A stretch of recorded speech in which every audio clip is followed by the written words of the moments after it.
Okay, Assalamualaikum semua dan selamat petang. Alright, so hari ni cikgu akan ajar kamu subtopik yang seterusnya iaitu kuasa 3.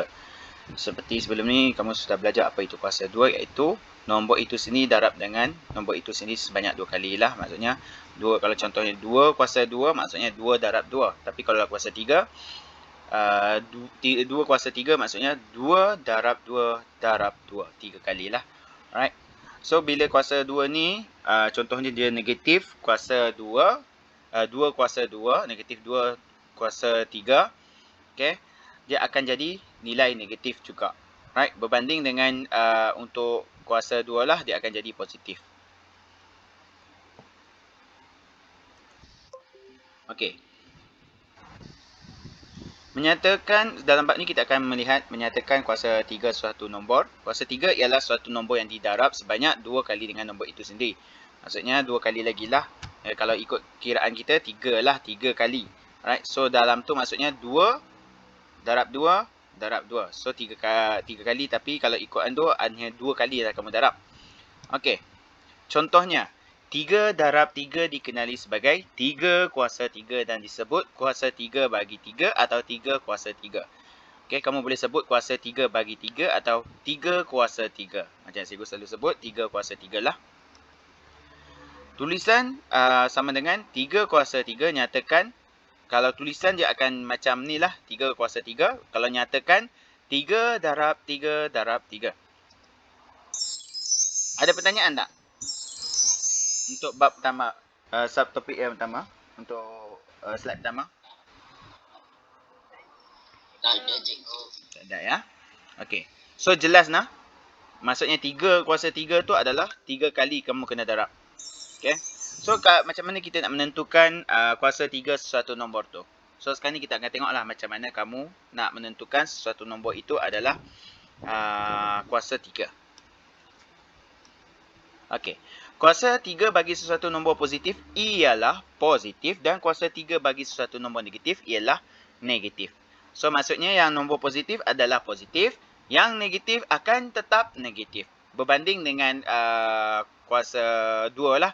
Kuasa 2 positif adalah positif, negatif pun adalah positif. Sebab negatif jumpa negatif kalau darab akan jadi positif.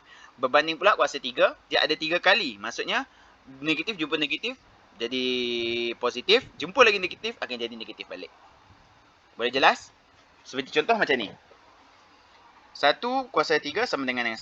Negatif 1 kuasa 3 pun sama dengan negatif 1. Tak ada perubahan. Menentukan kuasa 3 suatu nombor ialah hasil darab suatu nombor yang didarab sebanyak 2 kali. Okay, kuasa 3 suatu nombor ialah hasil darab suatu nombor yang didarab sebanyak 2 kali.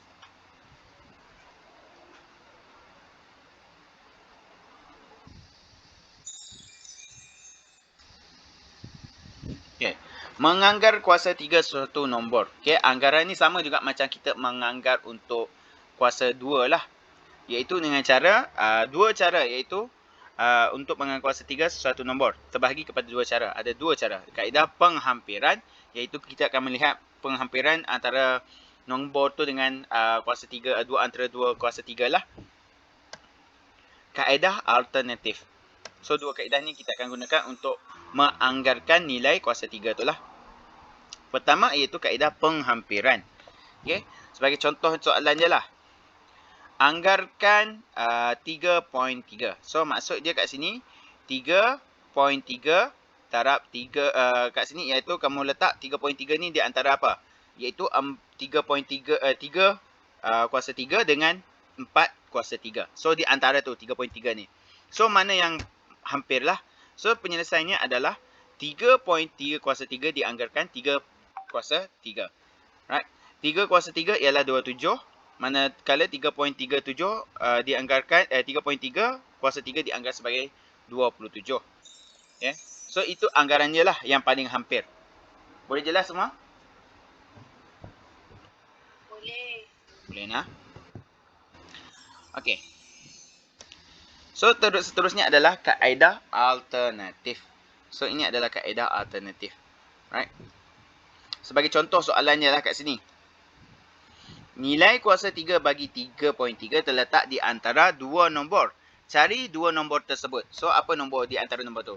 So, penyelesaian dia mudah. 3 kuasa 3, 4 kuasa 3. So, 3.3 kuasa 3 ni berada di antara dua nombor ni lah. 3 kuasa 3 dengan 4 kuasa 3. So, 3 kuasa 3 adalah 27, manakala 4 kuasa 3 adalah 64. So, maka kuasa 3 bagi 3.3 berada di antara 27 dan 64. Itu saja. So, kalau kamu nak menentukan pula kuasa 3 tu menggunakan kalkulator, alright, adalah dengan tekan kalkulator shift, sekejap nak. Sebentar. Agak lari sikit.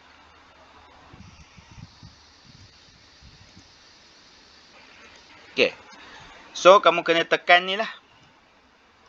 Iaitu tekan shift tambah X3. Kalau kamu perasan dekat kalkulator tu, ada buttonnya lah. Shift tambah X3. Kat atas tu. Okey, menyelesaikan masalah melibatkan kuasa 3 nombor. Iaitu 4 langkah untuk menyelesaikan masalah melibatkan kuasa 3 nombor. 1. Memahami masalah, merancang strategi, melaksanakan strategi dan menyemak jawapan. Ingat, isi padu sama dengan panjang darab lebar darab tinggi. So, kuasa 3 ni lebih kepada untuk pengiraan berkaitan dengan isi padu. Maka isi padu berkaitan rapat dengan kuasa 3. Okey. Ada pertanyaan tak berkaitan dengan punca dengan kuasa 3? Sebelum cikgu pergi ke seterusnya, itu punca kuasa 3. Ada? Tak ada. Confirm tak ada, nak? Okey, tak apa. Alright, so kita akan teruskan kepada apa itu punca kuasa 3. Okay. Alright. Nyatakan punca kuasa 3 sesuatu nombor. So, kita akan tengoklah macam mana kita nak menyatakan sesuatu punca kuasa 3 tu lah. Right. Okay, ni nyata punca kuasa 3 iaitu macam ni lah simbol dia. Okay. Macam bahagi bukan bahagi tapi ada 3 di depan. 3, punca kuasa 3, 125 bersamaan dengan 5 darab 5 darab 5. Cuba kamu darab. Kalau kamu tak percaya, kamu akan dapat 5 kuasa 3 tu maksudnya bersamaan dengan 125. So, punca kuasa 3 adalah bersamaan 5 darab 5 darab 5. Okay. So, punca kuasa 3, 5 darab 5 darab 5 adalah sama dengan 3 punca kuasa 125. Okay, punca kuasa 3 suatu nombor ialah suatu nombor yang apabila didarab dengan nombor itu sendiri sebanyak 2 kali, menghasilkan nombor diberi itu. Okay, maksud dia, kamu akan dapat nombor yang asal tu lah.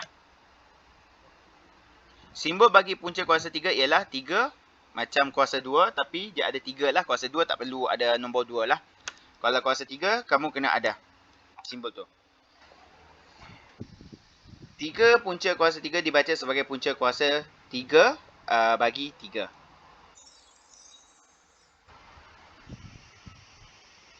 Okay, so kalau dalam ni pula kita akan menentukan punca kuasa 2 suatu integral lah. Okey, punca kuasa 3 bagi integral positif ialah nombor positif. Punca kuasa 3 bagi integral negatif ialah nombor negatif. Okey. Contohnya, punca kuasa 3 216 dah sama dengan 3. Okey, sekejap. Nah.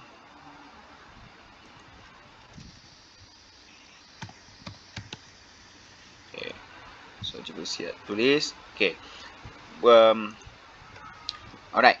So, ini adalah menentukan punca kuasa 3 sesuatu integral lah. Punca kuasa 3 bagi integral positif, nombor positif. Sama juga macam kuasa 3 tadi. Positif, negatif adalah negatif. Sebagai contoh, punca kuasa 3 bagi 216 samaan 3, 6 darab 6 darab 6 samaan dengan 6 lah. So, kalau negatif, 343, punca kuasa bagi 343 adalah 7 darab negatif 7 darab negatif 7 darab negatif 7 bersamaan dengan negatif 7. So, dalam menentukan punca kuasa 3 sesuatu nombor, punca kuasa 3 pecahan punca kuasa 3 perpuluhan. So, kita akan tengok macam mana untuk punca kuasa 3 pecahan lah. Pecahan boleh dipermudahkan sehingga pengangka dan penyebut pecahan masing-masing merupakan kuasa 3 sempurna dapat ditentukan punca kuasa 3-nya tanpa menggunakan kalkulator. Kamu boleh, kalau kuasa 3 sempurna ni kamu tak payah gunakan kalkulator lah untuk mengira. So, kamu kena hafal macam mana kamu menghafal bagi punca kuasa 2. Alright, contohnya 3 1/8 bersamaan 3 darab 1 darab 3 punca kuasa 3 1 darab 1 darab 1 darab 1 dengan pecahan 2 darab 2 darab 2 bersamaan 1/2. Sebagai contohnya lah macam ni lah. Cikgu bagi tunjuk. Ya.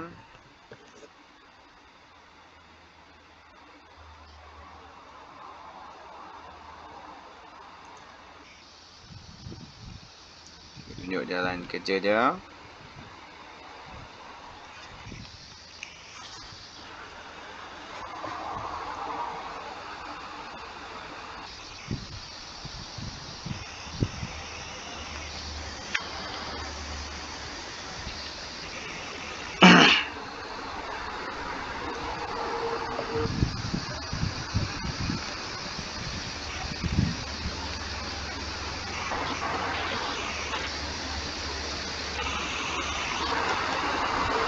Okey. So, ini adalah bentuk simbol bagi pada punca kuasa 3. Tadi adalah 1/8. Okey. 1/8. So, dia nak kita tentukan punca kuasa 3 kepada 1/8. Ni adalah dalam bentuk pecahan. So, bermaksud 3 punca kuasa 3 bersamaan 1 darab 1 darab 1 sama pecahan 2 darab 2 darab 2. Okey. Alright, ini adalah contoh dia lah. So, 1 darab 1 akan dapat 1. 2 darab 2, 4 darab 2, 8. So, kita dapatlah itu adalah punca kuasa 3 bagi pecahan 1/8. So, dia punya punca kuasa 3 tu adalah 1/2. Boleh jelas semua? Boleh? Okay. So, kamu kena ingat. Okay. Kamu kena ingat dalam kepala kamu yang sekiranya kalau kuasa 3 tu adalah kalau macam contohnya 3 kuasa 3 kan. So, bermaksud 3 darab 3 darab 3. Okay. Alright. So, 3 darab 3 darab 3. So, dapat berapa semua? Cuba kira. Agak-agak berapa tu?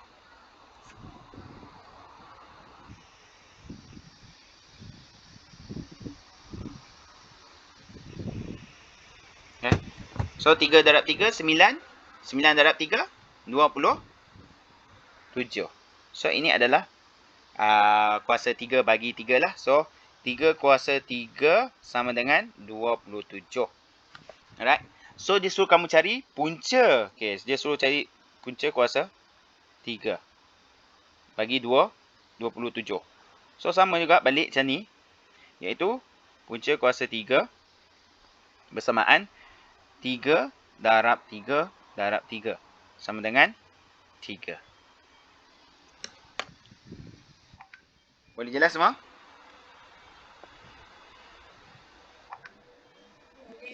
Boleh nah?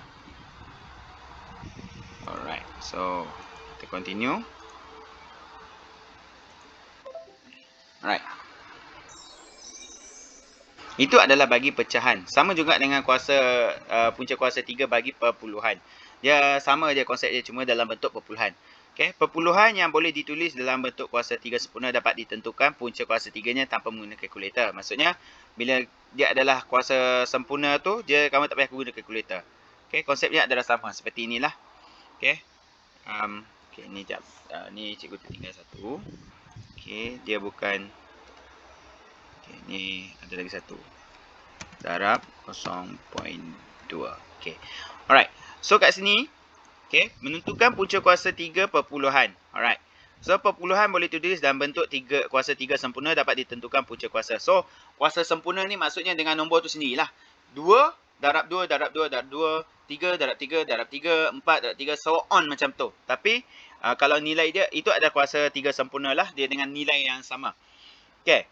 So punca kuasa 3 bagi 0.08 adalah 0.2 darab 0.2 darab 0.2 sama dengan 0.2. Right. 8 merupakan kuasa 3 sempurna. Ada pertanyaan setakat ni?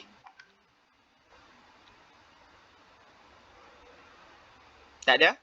Tak ada. Alright. Okay, so sekarang ni kita akan menentukan punca, menganggarkan punca kuasa 3 sesuatu nombor. Sama juga macam tadi, iaitu macam tadi juga, macam mana?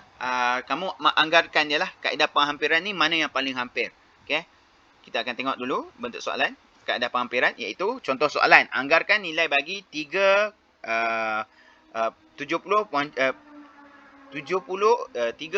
punca kuasa 3 bagi 70. Okay, penyelesaian dia adalah 70 dianggarkan sebagai 64 punca kuasa 3. Okay, so dia anggarkan paling dekat lah 70. So dalam ni kita tak boleh. Yang 70 tak ada dalam untuk punca kuasa 3 sempurna lah. Kuasa 3 sempurna. So paling dekat dia adalah 4. Okay, 4. So dia maksudnya 4 darab 4 darab 4. So 64. Okay, punca kuasa 3 bagi 70 dianggarkan sebagai 4. Okay. So nak bagi kamu jelas macam ni lah. Contoh je. Sekejap nak cikgu tunjukkan dalam bentuk penulisan lah supaya kamu lebih faham. Alright. Sebentar. Kita tekan pula.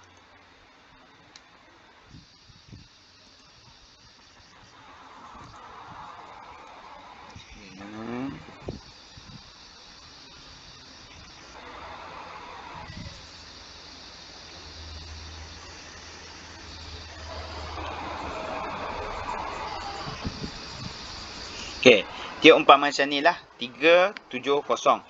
Okay, so dia kat sini. Okay, kat sini, kalau kamu nak tahu, yang paling dekat, kita buat lah macam contohnya kan. 3, kita mula daripada 1. Sebab tu kamu kena hafal yang ni. 1 kuasa 3 sama dengan 1. 2 kuasa 3 sama dengan 8. Okay. 3 kuasa 3. Kenapa tak boleh keluar? 3 sama dengan 27. Alright.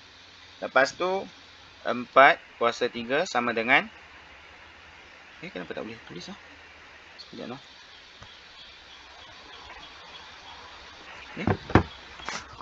Sekejap, cikgu punya tablet tak tahu pasal apa tak boleh tulis tiba-tiba ni.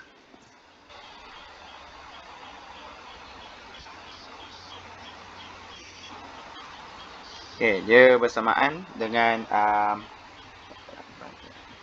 iaitu 64. Okay, yang seterusnya 5 iaitu 5 darab 5 darab 5 darab 5 darab 5 bersamaan 125.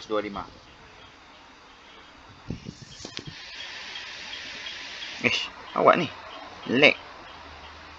Sekejap nak, sama dengan 125.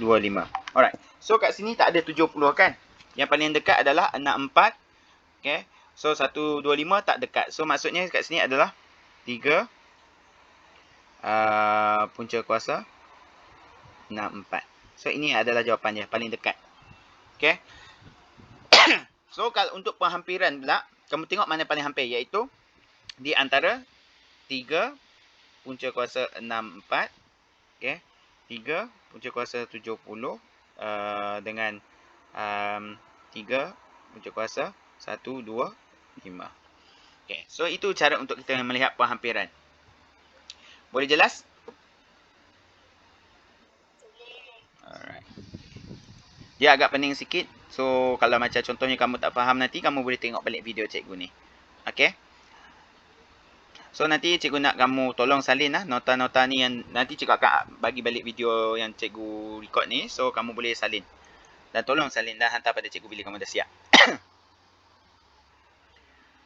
Okay. So, itu kaedah alternatif tadi adalah untuk mencari perantaraan dia lah. So, maksudnya yang 70 tu berada di antara berapa tadi? 4 dan 5. Okay.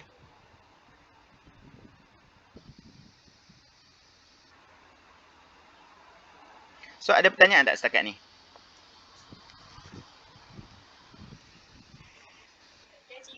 Tak ada, nah.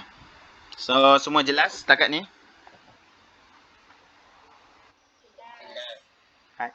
Okay. Kalau tak ada apa-apa pertanyaan, so kita akan teruskan kelas pada hari yang lain. Kalau ada pertanyaan, kamu boleh PM cikgu terus dan tolong salin nota ini dalam buku kamu. Itu saja untuk kelas hari ini. Assalamualaikum semua. Bye.